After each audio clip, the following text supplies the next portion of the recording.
It's now my pleasure to introduce our speaker, Lenny Abramovitz, who's the ED of the Association of Community Clinics of Ontario and has been since 2000. Before that, Lenny was the ED and staff lawyer of Neighbourhood Legal Services in downtown Toronto. He articled at Parkdale and was on the board of directors of IAVGO for over 9 years.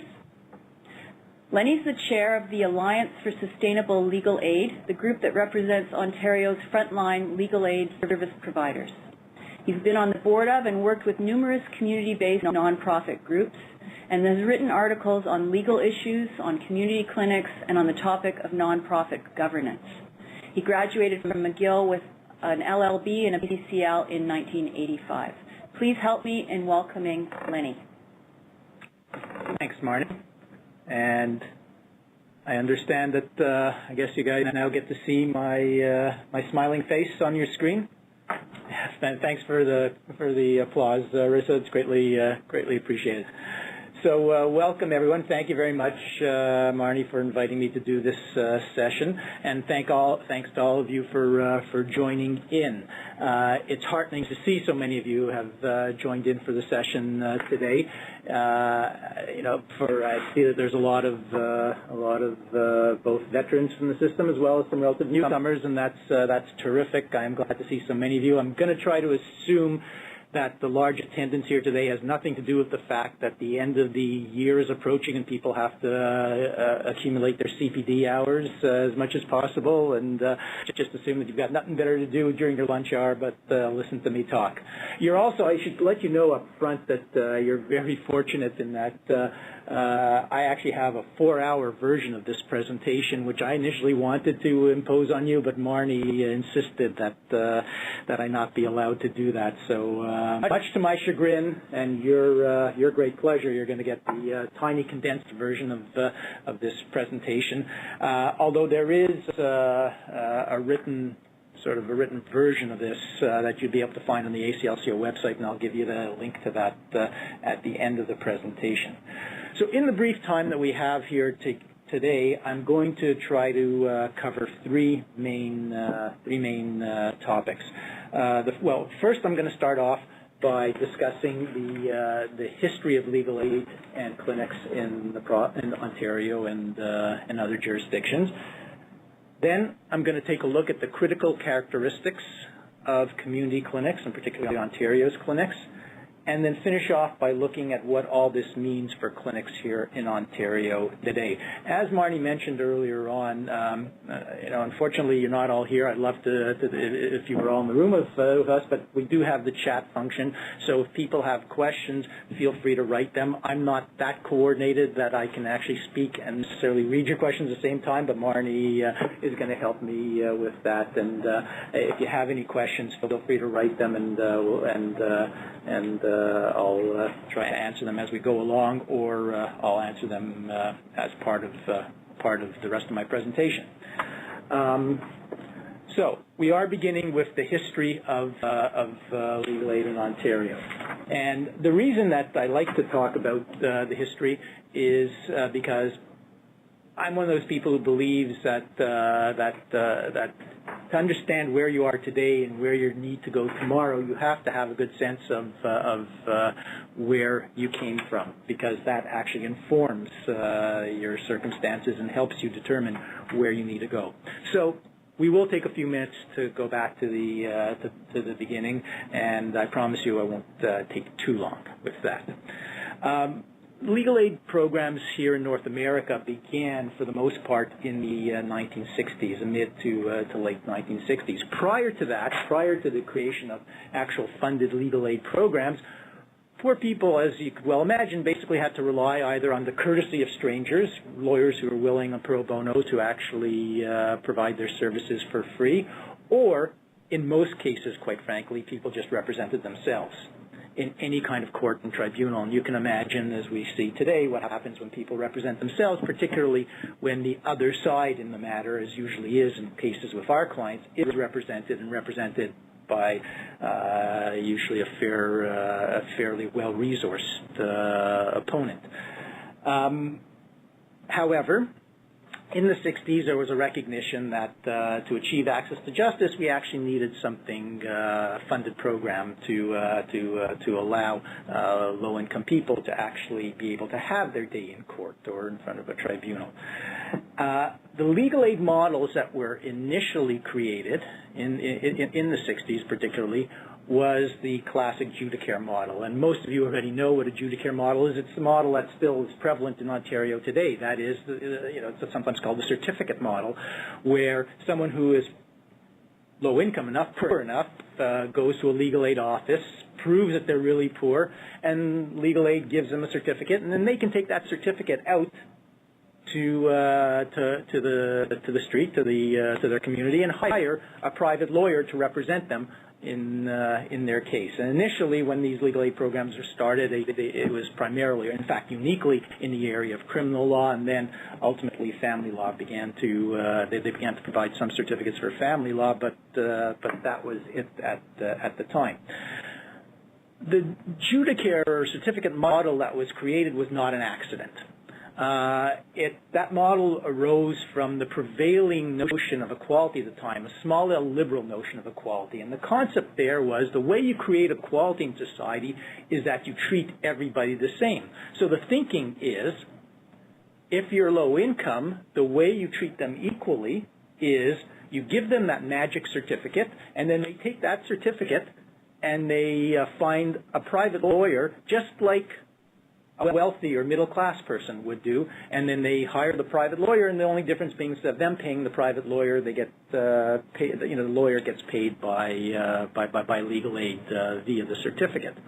And so the model was in keeping with the prevailing ethos of the time, that is the small L liberal notion of equality, that is you create equality by treating everybody the same. Now, there is absolutely no question that this initial legal aid program that was created was a big step forward.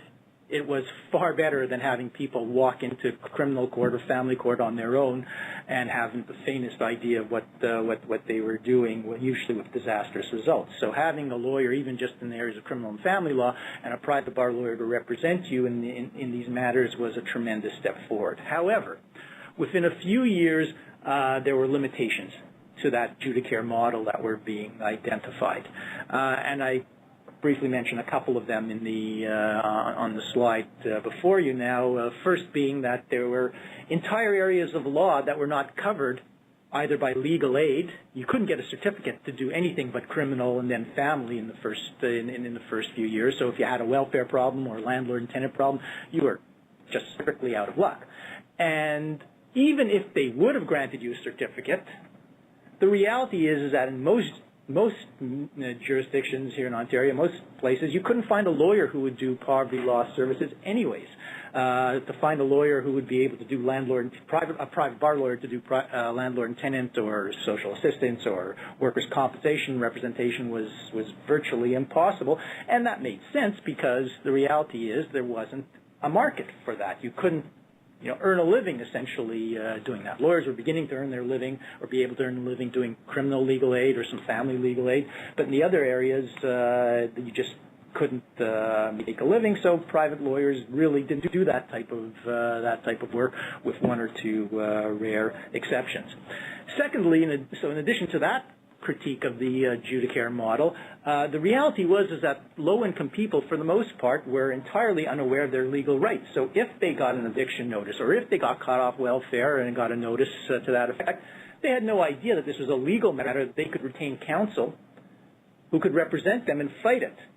Now, some of you may point out that that's still the case today, but it was actually even worse before, when there was zero recognition, not only amongst some of our clients, but amongst the judiciary and members of the bar, that in fact some of the issues that we presently represent clients on were legal matters that involved that could involve being challenged in court or a tribunal.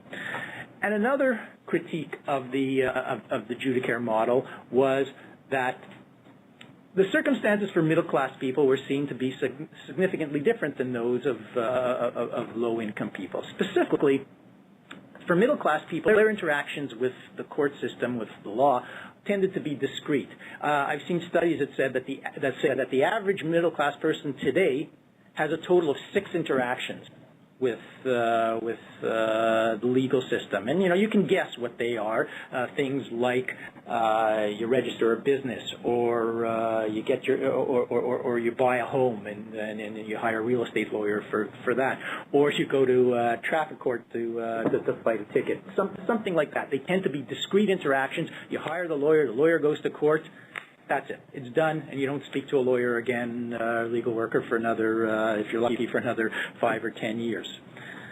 That's not the lives of our clients, as we all know. Any of us who've been working in poverty law services understand that our clients are enveloped by the law. That it's not just unique and discrete interactions that they have, but rather that's legal systems that encompass their lives, and therefore the belief was, and this was part of the critique, was that you needed legal services that could provide systemic solutions to what were systemic problems.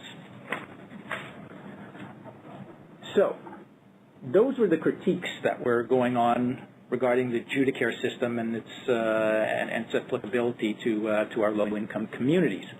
At the same time, in the late 60s and particularly in the early 70s, other things began to happen. Particularly, there were new notions about equality arising. I told you before about the fact that the Judicare model was based on that small L liberal notion of equality, that you create equality by treating everybody the same. Well, there were some critiques of that notion, and specifically, there were new ideas put forward that suggested that rather than treating everybody the same, what you needed to do is you needed to look at an individual or a community's particular circumstances and create a solution that responded to those circumstances. I mean, the easiest example I use when I sometimes speak to law students about this, because this is something that they can easily understand, is, it's under the old notion of equality, you can say to somebody who's in a wheelchair that, yes, we'll hire anybody for this job, we'll hire if they're able-bodied or not for this job, but we're not going to build a ramp. We're not going to make the workplace accessible for you to come to. And under the old small liberal notion of equality, you could shrug your shoulders and say, yeah, well, as long as they're willing to offer the job to anybody, that's fine. It's that person's problem that they can't access the workplace. Well, under the new notions of equality, the concept changed to believe that, no, you actually have to tailor your solutions to the needs of those people. In this case, the example I was giving, you would have to accommodate. You would have to build a ramp or create the accessibility to allow that individual to participate in the workplace. And it was the same when applied to legal aid. At the same time as this new notion about how to create equality began to arise, a more, could argue, more progressive or proactive notion about equality, at the same time, you had academics and activists and community groups pushing for changes and saying that the certificate program is terrific, the Judicare model is nice, however, it doesn't meet the legal needs of the low-income communities that we are dealing with. And particularly activists were out there arguing and saying that this doesn't help us with our landlord and tenant issues or with our social assistance or refugee issues, for example. And one example, of the thinking that was going on at the time in the early 1970s was an article by this guy Stephen Wexler. He wrote the article called "Practicing Law for Poor People," which was published in the Yale Law Journal in 1970. And I mention this article because there were a number of articles and a number of critiques at the time, but Wexler's article, to me, still ranks as one of the best in encapsulating all the critiques and proposing a solution to those critiques. Now, Wexler's article, it's not that long, but we don't have the time to go through it today. I've mentioned a couple of the points that you'll find in that article. Now, they say you found it in other articles and some of the other criticisms you were hearing at the time. But perhaps the one that strikes me as the most cogent, the one that stays with me the most, is the last bullet point there, where Wexler wrote that whereas the middle class only occasionally bump into the legal system. Since the legal system envelops low-income people, as we talked about before, and he used the evocative phrase, poor people are always bumping into sharp legal objects. And I think that's a very good description of the lives of our clients. Therefore, you need a service that can provide you with systemic solutions, because those sharp legal objects are absolutely everywhere. And I would recommend you take a look at the Wexler article if you have a chance, because although it is quite a few years old, there is very little in it that is not still applicable to our world and the world of community clinics today. So, what happened? You had the Judicare system initially. There were critiques of it about their limitations. And then there was a push for something else. Well, not surprisingly, considering this is a community clinic model, the solution for the problem sprung up organically. So what started happening was right across the province of Ontario, just as it had occurred elsewhere in the United States, you had community groups setting up essentially community clinics on their own. You had injured worker groups, disability groups, who would get together and they would be advocating for the collective legal rights of their members, and at the same time they would find sometimes students, sometimes volunteer lawyers to come with legal services at the same time at these organizations. Now, of course, these were very ad hoc and very limited in what they could offer, but they were springing up in communities across the province. And I noticed that we have a good cross-section of folks from across the province today, so I'm not going to enter into the debate of which community started first, but I've heard great debates about which were the groups that first kicked off the community model and clinic model here in Ontario.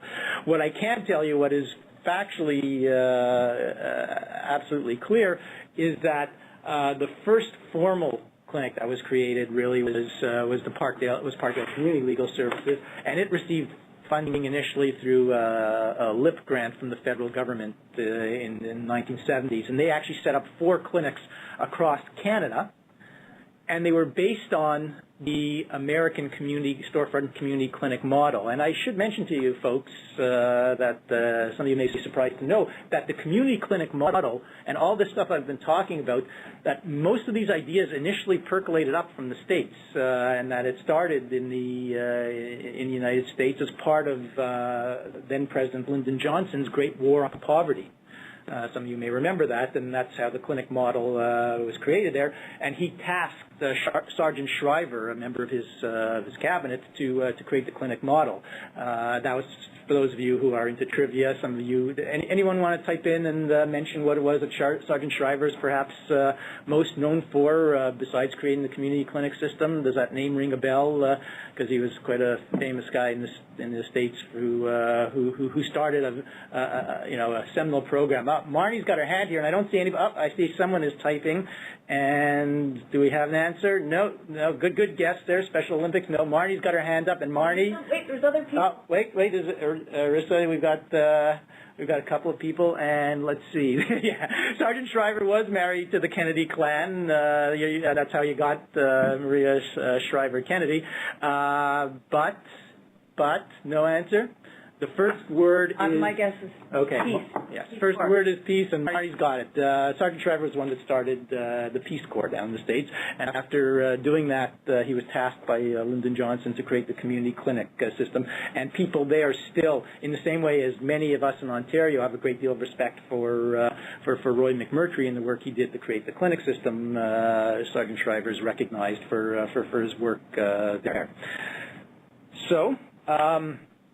as I said, initially there were 4 clinics that were created around Canada, and immediately it was recognized, both based on the work that was going on in the States and on the 4 clinics up here in Canada, this was a tremendous success. Other community groups, when they saw what was going on in Parkdale, other community groups in Ontario immediately said, this is what we need. We need funding, legal aid funding, to create this kind of service. And there was a great push from academics, and I should mention to those of you who on the call today who are Osgoode grads, you should be proud of the fact that your law school back then was one of the was at the forefront of pushing for the community clinic model. Many of the profs and actually students were very active in doing that. And this push started growing, gaining steam, and putting a lot of pressure on the government. And government back then did what governments do today when they, are faced with something that's going to cost them money, but they don't really want to do. They created a task force to delay and look into it. And there were two that were created. One led by Justice Osler in 1974, and a second one that specifically focused on clinics by Justice Samuel Grange in 1976. And both those task forces made it absolutely clear that this made sense, that this model made sense. And to his great credit, Roy McMurtry, who was then the Attorney General in the province of Ontario, put forward the plan to actually fund community clinics in Ontario, and they passed the regulation. That allowed for the funding of community clinics in Ontario. They started off in 1976 with 13 clinics being funded by the Ontario Legal Aid Plan, which at the time was run by the Law Society. But that quickly took hold, and once that idea got started, you couldn't stop it, and it expanded rapidly. So, where are we today with legal aid? Well, legal aid, the system for legal aid today isn't radically different from what it was back in the 1970s, but there are some changes. Well, how is it run? Well, first of all, we have legal aid funded primarily by the provincial government.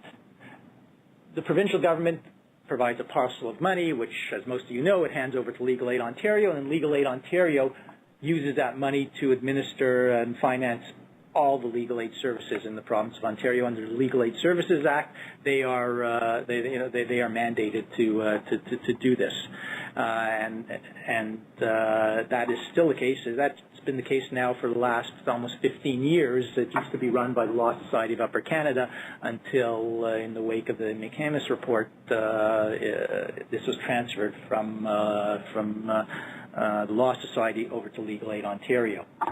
Now, as I mentioned here on this slide, there are a number of components to the legal aid program in Ontario, all of which are funded by LAO. And as you can see, we've got the Judicare system, which still exists, and it was the initial one. Duty Council, LAO runs a number of Duty Council programs in courthouses across the province of Ontario in both criminal and family law. LAO also has a number of staff offices in the area of criminal, family, and they have a refugee law office. Of course, there's our beloved community clinics, and in addition, there are 6, actually now 7, student legal clinics, with the addition of the most recent one in Thunder Bay. So there are student legal clinics in all 7 law schools.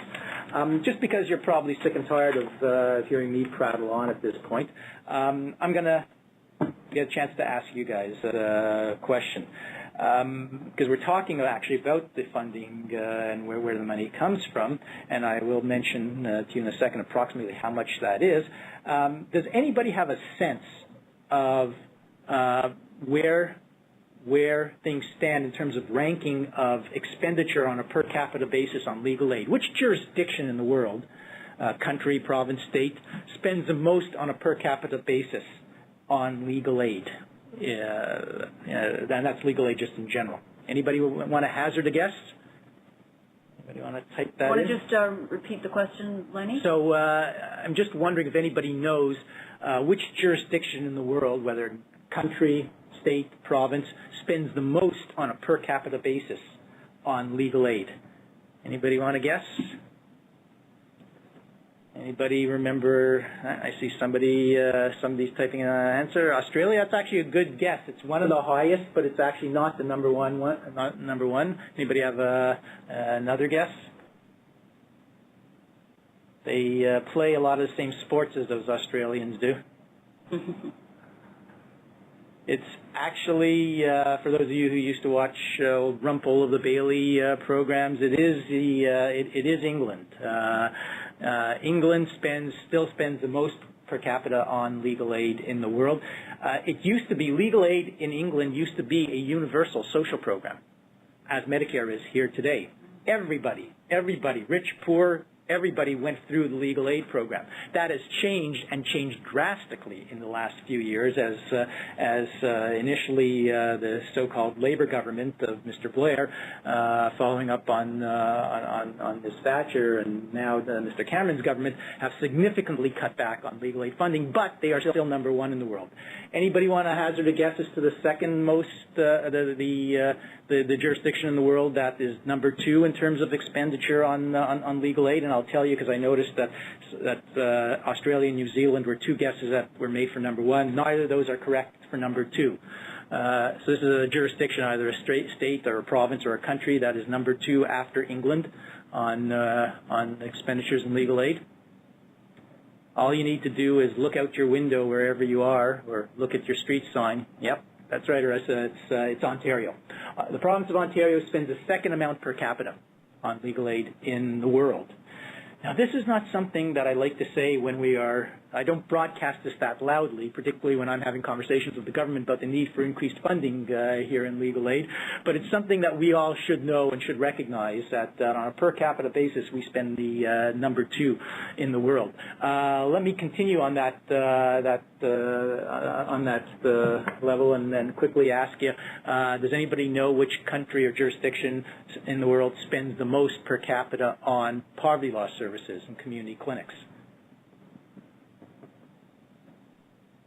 And yeah, you can be more specific than Canada. Canada would be actually be more detailed. Rissa, maybe you can repeat your answer from before. Once again, it is that's right. It is the province of Ontario. Actually, Canada wouldn't be a great answer because outside of the province of Ontario, there are very few community clinics. We used to have a fully comprehensive system in the province of British Columbia until the Gordon Campbell's Liberal government around 12 years ago essentially eviscerated the entire clinic system there and replaced it with a 1-800 number. They did that as the first thing. That was the first act that they did when Gordon Campbell and his government got elected there in British Columbia. They eliminated, I think it was 27 community clinics and 6 native law centers with a stroke of a pen, and replaced it with a 1-800 number. But Ontario now remains as the only jurisdiction in the province of Canada that has a comprehensive legal system. And as I say, we spend the most on community-based legal services than any other jurisdiction in the world. One last question I'll ask you, and then you'll go on having to listen to me some more. Anybody want to guess, of the money that gets invested in legal aid here in Ontario, and that's approximately, and it's a round number, around $380 million a year. Anybody want to guess what percentage of the $380 million that gets paid for total legal aid services goes towards community clinics here in Ontario?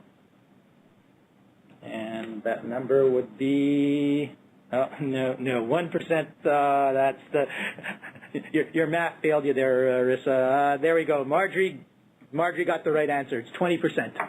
It's 20%. We get approximately, give or take, 20% of the overall legal aid budget. By far, the largest amount still gets spent on certificates in the area of criminal law, by far.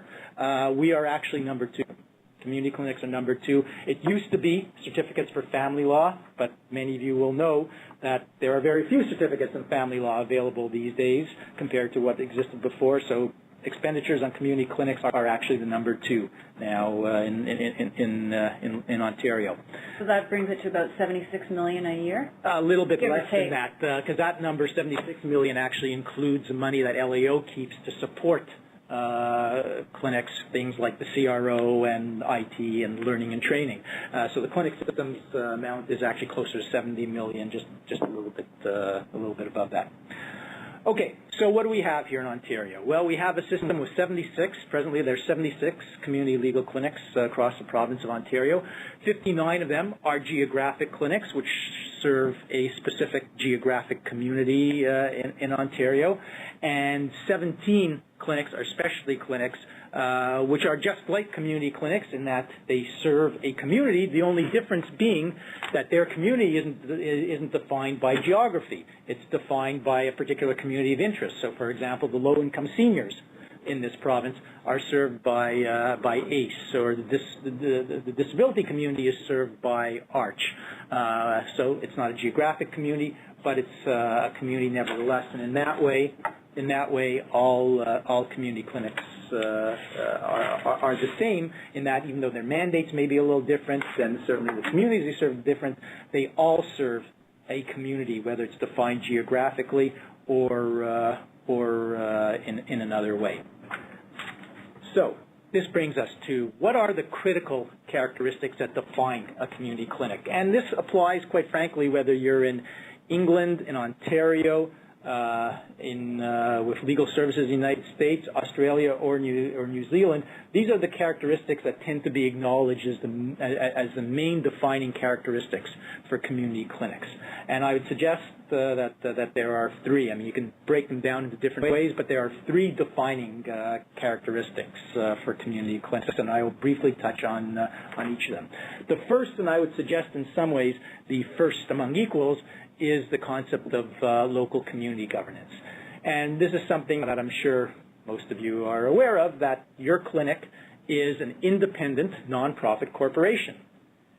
It is governed not by Legal Aid Ontario, not by the province of Ontario, and certainly not by the Association of Community Legal Clinics, but you are governed by your local community. Specifically, there is in accordance with the nonprofit corporations legislation, there is a community-elected board of directors that is the governing body of that clinic. And these are not just a figurehead, because if you look at the Legal Aid Services Act, it is absolutely clear that the board of directors are the governing body for the clinic, and that their specific task, in addition to running it as they would have to run any corporation, the specific task that is placed upon your boards of directors is that it is their responsibility to determine the needs of the community you serve, whether it's a geographic or another community, a community otherwise defined, and then to determine the appropriate services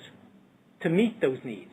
Once again, keep in mind that it is not the provincial government or the federal government that does this. It's not Legal Aid Ontario, and it's not the Association of Community Legal Clinics. I got to laugh every time I say that, because some people actually ask me that. It is your local clinic, and that is statutory. If your clinic was not determining the needs of your community and then creating the services to meet those needs, you would be in breach of your legal obligations under the Legal Aid Services Act. And what does this mean, having local community governance? Well, I just provided a couple of examples there that I think are important. First, it means independence from the government, because as we all know, in many, many of our cases, the government is actually on the other side. So we are independent of the government, so we can zealously advocate on behalf of our clients. This community governance also ensures accountability to the community. And this was the whole idea behind, as you'd read in Stephen Wexler's article, this was the whole idea behind community clinics, that they didn't answer to the needs of the government or to lawyers, but rather they responded to the needs of the community, and the community would take ownership of the issues that the clinic would represent on. And finally, and this is, let's say, finally, it's just one other example. I could give you a list of probably a dozen things that are ensured by community governance. But having local community governance ensures flexibility and responsiveness. So you're not talking about a big bureaucratic or central organization, but rather you're talking about a clinic that has roots in its community and is able to respond in a nimble way to that community. And clinics across the province exemplify that in the way that you respond to the needs that you assess in your communities, and you often assess those needs either on basis of the clients that are walking in the door or who are calling you, or based on the people who are on your boards of directors, or based on the interactions that you have with local community agencies, which is why it's absolutely critical that every clinic in the province be intricately connected to its community, and that it has a sense of what is going on with its community. So that's the first principle, that of local community governance. Second principle is that clinics provide poverty law services. Well, of course, you'd say that's a tautology, but give me a second, and I think you'll understand why. Community clinics weren't created to actually respond to just every type of legal issue faced by a poor person, because low-income people face many legal issues. But clinics weren't created as a response for every legal issue. Rather, they were created to provide poverty law services. And then the question becomes, well, what are poverty law services? And I've seen a number of different definitions of poverty law services, but the best one is the one that I've included here in this slide. It's not one that I came up with, but it's one that somebody who was actually working at the Ministry of the Attorney General at the time when the clinic system was created, Doug Ewart, best articulated and has been supported by many others since. And they put forward the two-step test. The first being that poverty law services are areas of law that have a disproportionate impact on low-income or disadvantaged communities. So that one's pretty straightforward. You can get a statistician to figure that out, right? You know, are we talking about corporate law here? Are we talking about maritime law or real estate law? Well, no. The reality is that the areas of law that disproportionately impact on clinics, a statistician could tell you, would be things like social assistance, human rights, tenants' rights. These are things that sure may impact on others, but disproportionately they impact on low-income and disempowered communities. But second of all, and these are conjunctive, so the two of these go together, the second part of the test is that poverty law are areas of law around which a low-income community of interests can easily coalesce. To break it down into really technical legal terms, these are cases in which, or areas of law in which there's an us and a them. How's that for a complex legal term? Okay, so to use examples, you have on the one side of an issue, you have tenants, and on the other side of the issue, you have landlords. On the one side of the issue, you have welfare recipients or ODSP recipients. On the other side, you have the government. You have refugee claimants, and then you have the government. You have low-income workers, and you have employers. And you can relatively easily define the issues, and most importantly, they are issues around which your community can easily coalesce. Because remember that community clinics were not created just to be the same as the certificate model. They were created as a response to the inadequacies for low-income communities of the certificate model. And therefore, clinics were created to deal with the types of issues where there would be systemic solutions to problems. And probably the most controversial part of this two-part test, and Doug and others dealt with it directly, is the whole issue of traditional family law services. There is no question that low-income people deal with family law issues. Middle-class people do as well. But most significantly, the challenges in the area of traditional family law, you could have a low-income man applying for legal aid services and his low-income spouse applying for legal aid services as well. And each of them could walk into your clinic on the same day and be equally eligible financially for your services, and your clinic, in theory, could represent them, both. In fact, they could both be on the board of directors of your clinic, both sides of the case. This helps to determine whether a clinic is the best model to provide these services. Doesn't mean the services aren't needed, but the services are better provided by a different type of legal option. And again, you know, I don't want to be too broad here, because there are clinics that are doing some aspects of, say, criminal or family law that are particular to their community. So, for example, the African Canadian Clinic does criminal law. They do it around issues that are specifically aimed at their community, things that will have a disproportionate impact on their community. There's many clinics that carve out from traditional family law, carve out spousal or domestic violence as an area that clinics would get involved in. So it's not straightforward, but it's important to use this test to help you determine what services make sense for your clinic to provide, and to recognize that they can vary from community to community. And just now, moving on to the third characteristic, and I will, I acknowledge that last one that we talked about can be a bit controversial, and I'd be happy to discuss it with folks when you invite me down to your community, and we can have a good board staff discussion about that, and I can bring up a whole bunch of materials, and we can have a chat. But let me move on quickly to the third characteristic, because can't waste too much time. Marnie has reminded me that it's not the 4-hour version of this presentation that we're doing here today. So the third characteristic is, in some ways, this is the most visible to outsiders, the most visible characteristic of community clinics, and that's that clinics provide a broad array of services.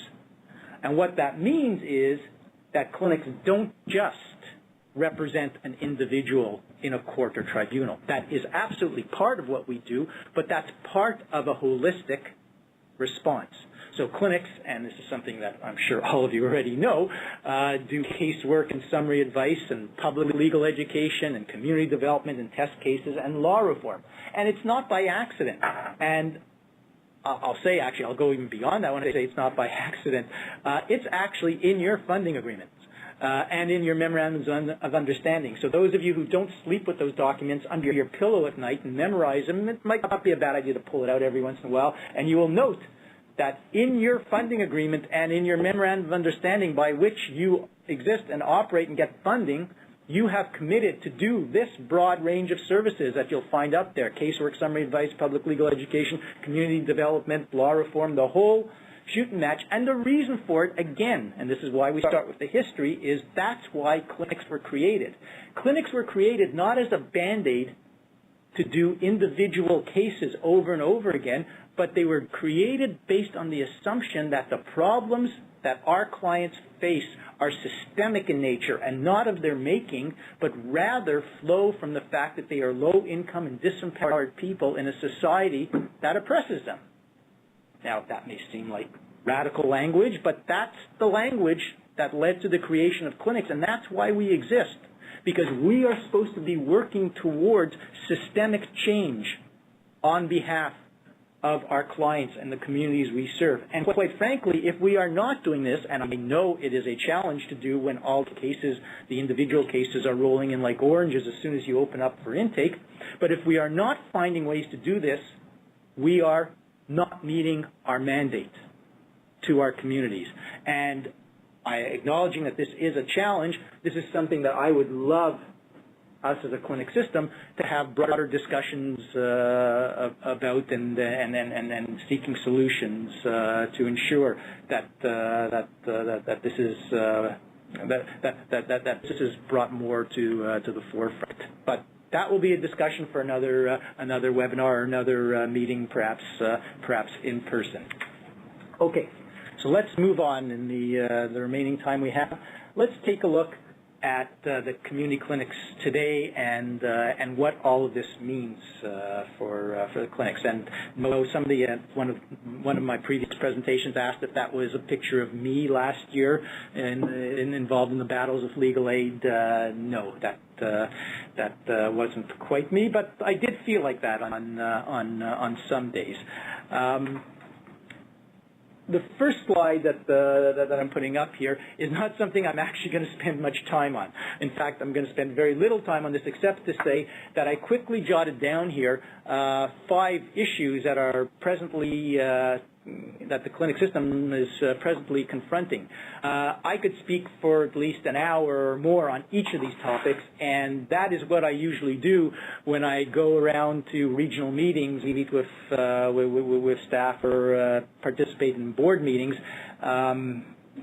these are the issues that are confronting the clinics today, and something that we need to talk about, and something that we can't spend time on here in today's session. But I'm happy to, either at regional meetings or in other sessions, spend a great deal of time on any of these issues. In fact, I believe on Monday we have a conference call meeting with the Clinic Board Liaison Group, and we'll be talking about some of these issues during that meeting. And I believe in a couple of weeks, for those of you out east, I'm going to Kingston, and there'll be an Eastern Region meeting of the clinic, the Eastern clinics, on a Saturday, and we'll spend a fair bit of time on all of these issues. So, sorry we can't spend much time on it now, but I hope to speak with you folks more about it in future. But what are the strengths of this model, of Ontario's clinic model? Well, something that some of you may know, but not all perhaps could understand or appreciate how supported the Ontario's clinic system is throughout the world. People come from across the world to study Ontario's system. And, it's heartwarming, because sometimes we get caught in all the battles and struggles we have here today, and representing our clients and fighting for more resources and all of that. But people truly treasure Ontario's system. People from Australia, people from England, people from the United States. And when I get, as I sometimes do in this job, get the opportunity to go to those other jurisdictions, over and over again, the message that I hear from people is, what you have there is spectacular, warts and all, and you must struggle, you must fight to retain it, because some of them had what we used to have and lost it, and many of them are struggling to get to to where we are today. In addition to being supported internationally, we are also supported locally. And what I mean by that, as one of the other strengths of our model, is that each clinic is rooted in its community and linked to its community. And that's not just by the board of directors, which must emanate from the community that you're serving, but also in the fact that you're connected through the work you do with your clients, through community groups, through other agencies, through the people who are on your board. And we have seen over and over again, when challenges have faced the clinic system, that the community truly values and supports clinics. It has been our salvation. At times when we have faced real serious challenges to clinics and to our model, because the community has stood up on behalf of individual clinics or on behalf of our clinic system, that is quite often what has preserved the clinic system here in Ontario, whereas others in other jurisdictions have fallen by the wayside. So if there's any single message that you take away after you forget most of what I tell you today, that's probably the most important one. That don't just pay lip service to that. That is one of the strengths, the bedrocks of the clinic system, and ensure that you are working at your clinic to maintain that and to solidify the connections that you have with your local community. In addition, another strength of the clinic system is you guys. You guys who are spending your lunchtime trying to avoid indigestion, listening to me over your lunch, because you're dedicated, because the clinic system is filled with dedicated staff and volunteers both within some of the clinics and at the board level, who believe incredibly in the clinic system and give of themselves incredibly, both at a staff and board level. And I applaud you, and I can't repeat that too many times. That it is the work you do, the dedication that you have towards your clients, that is one of the strengths of our system, and one of the things that has kept us alive, and then going back to the previous one, kept us community rooted and supported, because our communities recognize how much we care for them, and therefore they have provided us with the support in our times of need. In addition, clinics have a track record of many victories, spectacular victories throughout the 40-some-year history of the clinics. We put together, the ACLCO put together a pamphlet a few years ago that just highlighted a few of them. And really, when you look at social justice across the province of Ontario, whether you're talking about tenants' rights or welfare rights, refugee rights, workers' rights, whether you're talking about cases or law reform initiatives, most of them either originated with or involved community clinics. Quite often with community clinics involved in broad grassroots coalitions of groups pushing for law reform or systemic change, and we can proudly point to many of those victories. And finally, I'll mention in terms of strengths, there's the reality is that clinics are efficient and effective. There ain't a lot of fat on us. If any of you is now sitting in your gigantic 20 by 20 office with the latest high-tech IT equipment, that's terrific. I haven't seen it yet in the clinic system, and send me an email and let me know, and I'll come visit you. But we are actually incredibly effective and efficient, and we, as many of those outside observers who come and watch us, one of them who used the phrase, the clinic system in Ontario punches way above its weight. And I like to use that phrase because it's absolutely true. And when we talk about efficiency and effectiveness, because that's the language that many people use today, I like to point out that we are we are number one in those areas. That being said, there are some challenges that we face. As we all know, not everything is perfect, and number one is probably number one on all your lists. That is that there just ain't enough resources to do the work that we have. I mean, we could quadruple the funding for every clinic in the province, and you probably still wouldn't be able to meet half the needs of your community, and that's a given. And this is the bookend to the other statement I made, which was that we are the best resourced community clinic model in the world, and it still isn't enough. So that doesn't mean we don't stop pushing for funding, and as I said at upcoming events, I'll talk to you about the fact that it looks like there will be new funding that will be coming into the clinic system, thankfully, after some hard lobbying efforts by the association and by others. But we don't have anywhere near enough to do the job, and that's just the reality, and that's probably not going to change tomorrow. As well, clinics don't fit into the modern corporate model. We're small organizations that are governed by local communities, and the type of work we do, well, we don't produce widgets.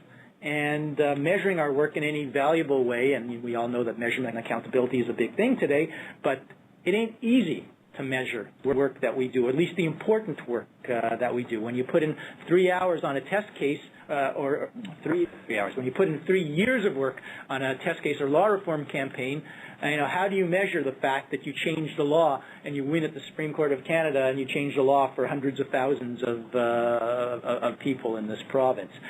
They haven't yet developed the bar graph to recognize that. And finally, probably the overarching challenge that faces the clinics is that when we are doing our job properly, when we are doing what we're supposed to be doing, clinics give power to the afflicted, and we afflict the powerful. And you know what? A lot of folks in society, particularly the powerful, don't necessarily appreciate that.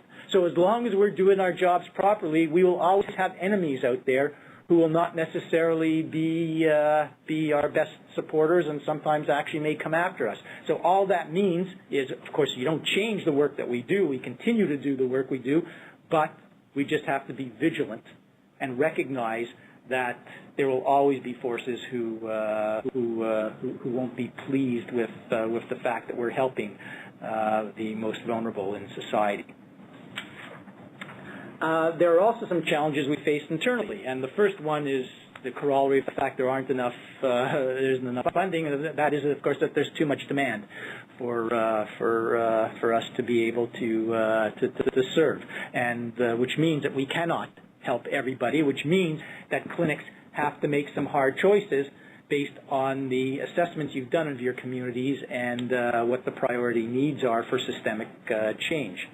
In addition, not only can we not serve everybody in our communities, but there are some communities that are particularly hard to serve, that we have faced challenges because of distance, geography, because of language barriers, because of other barriers that exist that are particularly difficult to reach, and this is something that I know that clinics struggle with both individually and collectively on a daily basis, and that continues to be a challenge.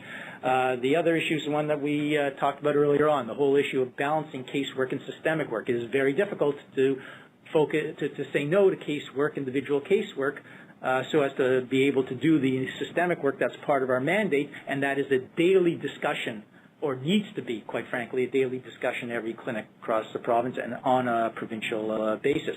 Attracting and retaining staff. As we all are very well aware, there is nowhere near enough funding for adequate compensation for staff, so that it is always the case that it is very difficult for clinics to attract and retain staff. We tend to get people who are incredibly committed to the work and sometimes are willing to do the work, despite the fact that their colleagues in law school or paralegal school or elsewhere are getting paid far more for the work they do.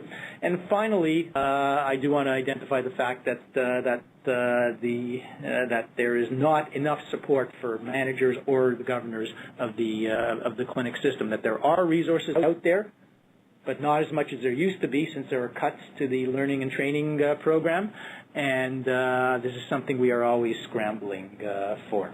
So we're in the home stretch, folks. I want to leave you with just a couple of last thoughts. When you get a chance, go back and read the Wexler article, because I think you'll agree with me after you do that his description of the circumstances for low-income people back then ain't all that different from what it is today, and that the needs are there for community legal work in the same way they were 40 years ago, they are today. And particularly because, as I mentioned here, whereas the clinics were born during a war on poverty, today we look around, we look at politicians, and we see many of them seem to want to get elected by waging a war on the poor. And in those circumstances, it's even more critical that we have a community clinic system and that we have community-governed responses that don't just put Band-Aids on, but also attack the roots of injustice and inequality for disempowered in this province. So I'll leave you with those thoughts. I've put the ACLCO's website up there. On it, if you go to that, you'll find a lot of the materials I was referring to, including the article that much of this was drawn for, and some of the citations that are there. And just as a last comment, I thank you all for joining, and once again repeat what I said before, that I thank you for the work that you do every day for the clinics. I thank you on behalf of your communities, and I can tell you that one of the privileges of my job in going out and around the province is I see the incredible support that there is in the province for clinics and for the work you do, and you deserve that thanks, and you deserve to hear it more often, quite frankly. So thanks for joining us here today, and until we meet again. Well, on behalf of all the participants, Lenny, I would like to say thank you very much for that very inspirational presentation. And I urge people to take a look at the website, read the paper, and we look forward to discussing these issues with you in person. Thanks. Great. Bye-bye.